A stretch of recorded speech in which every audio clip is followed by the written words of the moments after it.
there really is only one other alternative left after the Christian consensus is gone, and that is that a single individual or a group will come forth as an elite to give arbitrary absolutes to society. Now, we mustn't think this is extreme in our thoughts, because many people, many different kind of people, have made suggestions in just exactly this direction, that this, they say, is what must come into our present society now that the Christian consensus is gone. One man stands out who said this quite some time ago, and that's John Kenneth Galbraith. And he suggested that the intellectuals, and especially the academic world, and especially the scientific world, plus the government, would provide such an elite. Robert Theobald, at the Second General Assembly of the World Future Society in June 1975, said, quote, "It's naive to deny the necessity for some kind of competent elite," end of quote. Daniel Bell, who's one of the great thinkers of this particular moment of history, has written a book called The Coming of Post-Industrial Society. In it, he says, both government and business has become so technical that the technocrats must become an elite to take over. And he says this is what's going to happen if we continue in a straight line from where we now are. But in it, he gives a most astute warning, a warning that the lack of a rooted moral belief system is the cultural contradiction of the society, the deepest challenge to its survival. Now, what does he mean by that? Well, he means that in this society that we're saying is just, there it is, some sort of an elite, one kind or another, in which all these men and many other thinkers are talking about today. What he's saying is that how are they going to generate any real absolute? How are they going to generate any real meaning? How are they going to generate any real ethic? In other words, you could sum up what he's saying, and brilliantly saying, as that in such a society, there is no absolute ethic to accompany the absolute power. Now, that's exactly what stands ahead of us in this matter of an arbitrary elite taking over and giving arbitrary absolutes to the community. Humanism has found no way to deal with the problem of morals and ethics and values. And Rousseau's romantic utopian theories led to the violence of the French Revolution and to the guillotine. Now, when we begin to talk about an authoritarian elite, please do not think of the model of Hitler and Stalin. That would miss the mark completely. What we're facing is something much, much more subtle, something of which Hitler and Stalin would not provide the model at all. Rather, it's in all probability going to be a manipulative authoritarian elite. A manipulative authoritarian elite. In episode 6, if you can remember back to episode 6 at the end of that on science, we showed many of the suggested forms of manipulation that have been suggested by various people, and some of which are already in practice. We spoke of the press reports of Dr. Kessler's suggestion of chemical agents to rid man of aggression. Dr. Cranty's suggestion of using birth controls in the world's drinking supply. Dr. Clark's suggestion that all political leaders should take anti-aggression pills. Dr. Lee's suggestion that all public officials should take annual psychological tests. And, of course, Skinner's use of reinforcers to modify man's behavior. But there was one that we didn't touch on at that time that really is going to be increasingly important in the days ahead, and that's the problem of genetic engineering. Francis Crick, who with James Watson discovered the DNA code, has spoken out very strongly in favor of full genetic engineering. Quote, "Some group of people should decide that some people should have more children and some should have fewer. You have to decide who is to be born," end of quote. That's only one little part of it, though, because as you read carefully on further, what you find is the call for a group of people, and he doesn't call it an elite, but it certainly would be the elite, who will determine what kind of people we want genetically in the future, and then we'll set out genetically to make them. Now, many of the technical breakthroughs have been made. Now, when people believed, indeed, that man was made in God's image, there was a real basis for humanness. I'm saying humanness, for people being human.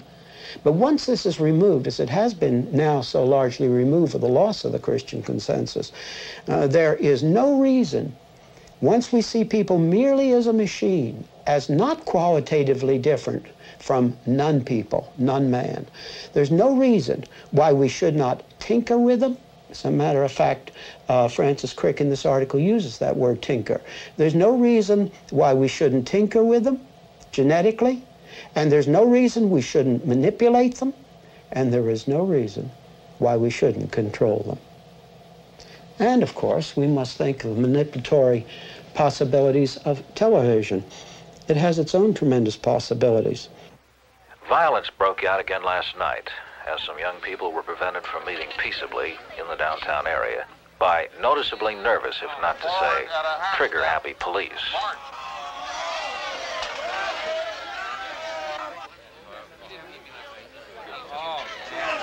Frank Bushman, attorney for the young people who are to be arraigned in court tomorrow morning, pointedly remarked on this overreaction by the police.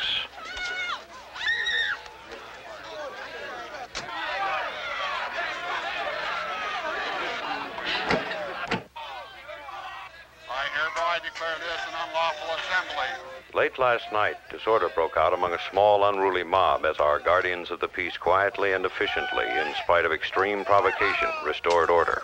I command you to disperse, and if you do not, you shall be arrested for refusal to disperse. You have 2 minutes to disperse.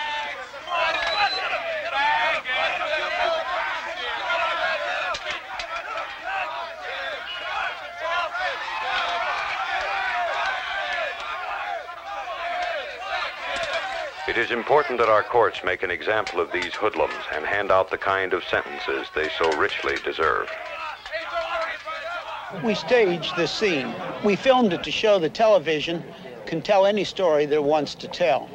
In both versions, the action was the same, and the actors did exactly the same things. However, the camera was placed differently. The editor edited differently, and the announcer told a different story. We would be naive not to realize that what we're seeing is an edited symbol. But the nature of TV is such, we see it with our own eyes, that we naturally look at it as though it were objective truth. For many, what they see on television is more true than what they see with their eyes in the external world. Let me stress, it is always unfair to say the media does this or the press does that. There are always individuals or individual publications, for example, that are not included in the generalization. But the mass media can be used by an authoritarian manipulating government or an elite. The elite gives the arbitrary absolutes, and then not only TV, but all the mass media can be used for manipulation. And a plot or conspiracy are not needed. All that is needed is that the people in the places of influence and those who decide what is the news have in common the modern results of humanism, the modern worldview, which we have considered at length in this series. When the perspective, the worldview of the elite, coincides with some of the influential news carriers, it does not have to be all, then either consciously or unconsciously, the media becomes an instrument for manipulation. Now, what will all these available manipulatory techniques mean in our own countries? I'm not thinking of communist countries now, countries that have gone totally totalitarian, but in our own countries. There will be people who will feel uncomfortable with the increased control and increased manipulation. But there's a dilemma here. It's a very profound one. And the dilemma is that many of the people who speak out for civil liberties are also totally committed to the fact that the government has the responsibility to solve every problem. And there's a natural tension, a torque in these two things as they think both things. Now, as the pressures increase, and they just overwhelmingly increase as time goes on, at a certain point, where is the line going to be drawn? Certainly, if they have only the values, the basic values of personal peace and fluency, at a certain point, their disquiet will be totally submerged. The Christian consensus gave us such tremendous freedoms. Of course, as we've said many times, the basic Christian message is that an individual can be right with God only upon the basis of the work of Christ alone. That's all he needs. And the humanist element is gone out of that. But it carried with it, of course, many, many secondary things. And one secondary thing was this tremendous range of freedom that we've been talking about. Freedom that didn't lead to chaos. But now listen, don't you see that if you can have these titanic freedoms not leading to chaos because of the Christian consensus providing a form, if you remove that Christian consensus as a form, then the very freedoms which have been such a glory and a wonder that we have had from the Christian consensus, these very freedoms then become the hammer blows to destroy everything and to lead completely to chaos. In other words, the good thing becomes the poor thing once the consensus, the form, is removed. Now, that's exactly what has occurred. Now, coming and thinking of the United States, we could think of other countries in the Western world, but I'll choose the United States. From what source might the authoritarian, manipulating government come? Most people immediately, of course, think of the administrative side, a president with too much power, but the administrative side isn't the only place to keep your eyes on. Now, it's true that it's harder to think practically of the congressional side bringing forth such an authoritative government, but it's not unthinkable. A public official serving on the very highest level in the United States at one point said a very wise thing. What he said was, and I'm quoting, "Legislative dictatorship is no better than executive tyranny." And he's absolutely right. It isn't a question of from what side of the government the authoritarian manipulative government comes. The problem is it's coming. The fact that the danger is there. And now we come to what I would say is the chief point. With variable sociological law, the courts generating law must not be ruled out as the source of the place from where authoritative manipulating government would come from. Someone has used the term of the imperial judiciary. It's a very good term in our modern setting. And don't forget that as we talk of the rise of authoritarian government, that the words right and left really lose their meaning in a certain way. I'm not saying that they don't have a meaning, but you must see something deeper than this. And that is the right and the left are really only two roads leading to the same end. The problem is not choosing between one or the other. The problem rests at a more crucial point, and that is the elite, the authoritarianism as such, filling the vacuum which has been left by the loss of the Christian consensus, filling the vacuum and forcing a form on society so that it will not go into chaos. This is the real problem. And with most people, the young and the old, committed to apathy, and most of the populations of the various countries being committed to the values of personal peace and affluency, do you think they will stand up at great cost against such a trend, as long as they are promised the affluency and the personal peace?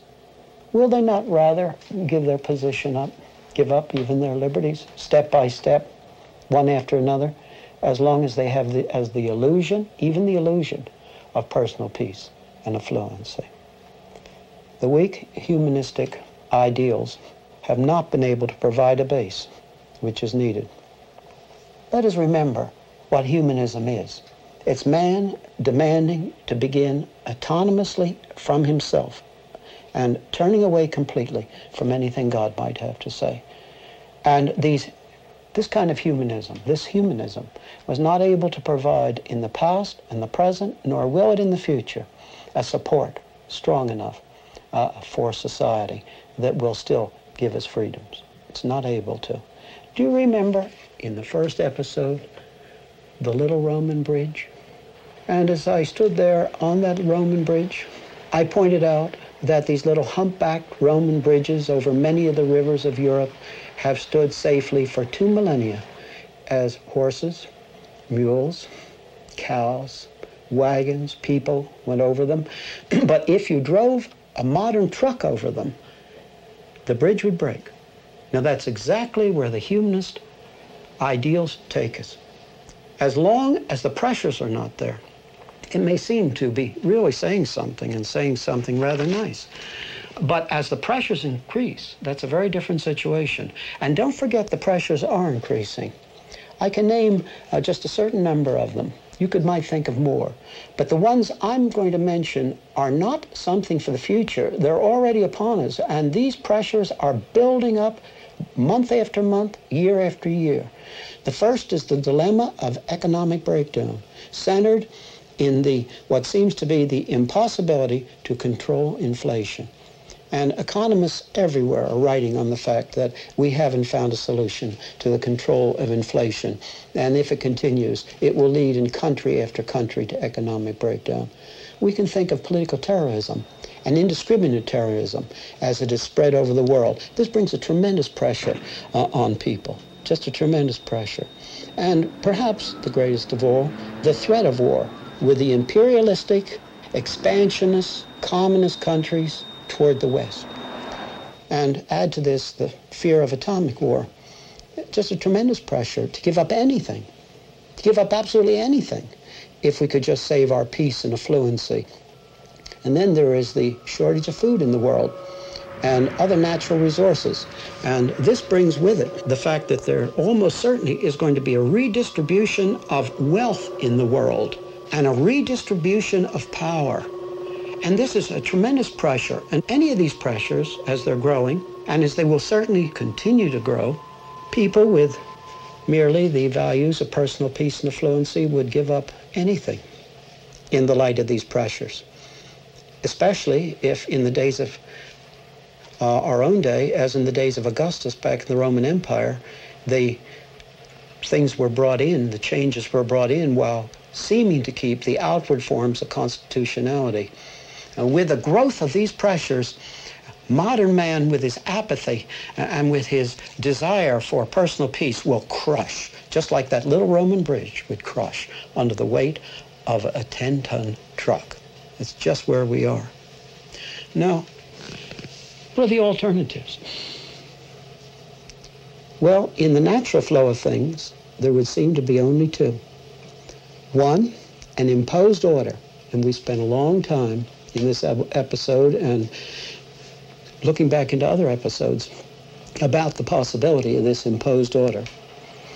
Or, in the natural flow of things, just one other alternative, and that is that our society would affirm the base that gave us the form and freedoms in the first place. That is a return to God's revelation in the Bible and as he has revealed himself in Christ. This was the base that gave us the forms and the freedoms. And it would seem as though these are the only two alternatives: imposed order, or our society affirming the base that gave us the form and freedoms in the first place. But I want to say something as a warning immediately. Christianity cannot be accepted merely as a means to an end, sociologically. It cannot be accepted merely as a superior utilitarianism. Christianity's truth, and it demands a commitment to that truth. It means there is an infinite God who is there, and he has created all things. Things are not a product of chance. This infinite personal God has created the heavens and the earth. He has created the space-time continuum. It means the acceptance of Christ as Savior and as Lord. And when we accept him as Lord, it means that we come to live under the absolutes, the moral absolutes, which the Bible gives, even if it sets us apart, as it did the early Christians, from the surrounding culture. In this place, there are morals, there are values, there is meaning, and very specifically, there's meaning for man in this place. But we must understand that what is involved here is truth, not a truth which is a leap into an area of non-reason, but a truth that gives us a unity of all of knowledge and all of life. And then this alternative means that the people who have this base influence the surrounding consensus, regardless of the cost. Just as the early church in the days of the Roman Empire, they spoke out regardless of the cost. It means we have a responsibility before God, once we have this base, to influence society across its whole spectrum and the whole spectrum of life.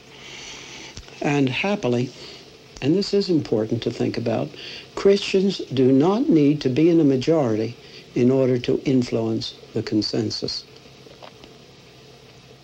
There was a Jew who was a Christian who wrote a book to the Romans in about the year 60. He had previously talked to the thinking people in Greece near the Acropolis at Mars Hill. And what did he say to the people of his generation, the thinking people? He said, your worldview does not explain the existence of the universe or its form, and it does not explain the uniqueness of man. Your thought form does not explain those things. And yet, you refuse, you suppress that which does give an answer to both the existence of the universe and its form and the uniqueness of man. Let me quote from the letter which he wrote. The retribution of God is revealed from heaven against all ungodliness and unrighteousness of men who suppress the truth in unrighteousness. Because that which is known is evident within them. And here he's talking about the unique mannishness of man. Man is different from non-man. Because that which is known of God is evident within them. For God made it plain to them. For the invisible things of him since the creation of the world are clearly seen, being perceived by the things that are made. And here he's talking about the universe and its form. For the invisible things of him since the creation of the world are clearly seen, being perceived by the things that are made, even his eternal power and divinity, so that they are without excuse. He says that the universe and its form and the uniqueness of man speak without conflict, giving the same message that the Bible gives in greater detail. And we must say to the humanist man of our own day the same thing as he said to the thinkers of his day. Humanist man, demanding to begin autonomously from himself, has no answer for the existence of the universe and its form, or for the uniqueness of man. And yet they reject the answer that really gives an answer. That this God exists, and he's not been silent, but has spoken in the Bible and through Christ, has indeed as a central message that people may approach freely to God on the basis of the work of Christ. But it carries many other things with it. And for this series of studies to which we are now coming to a close, the most important thing is to remember those titanic freedoms which it has given to us, without these freedoms leading to chaos. And this is our hope for the future. It is either this or an imposed order. People act upon the basis of what they think. The problem is not outward things. The problem is having the right worldview and acting upon it.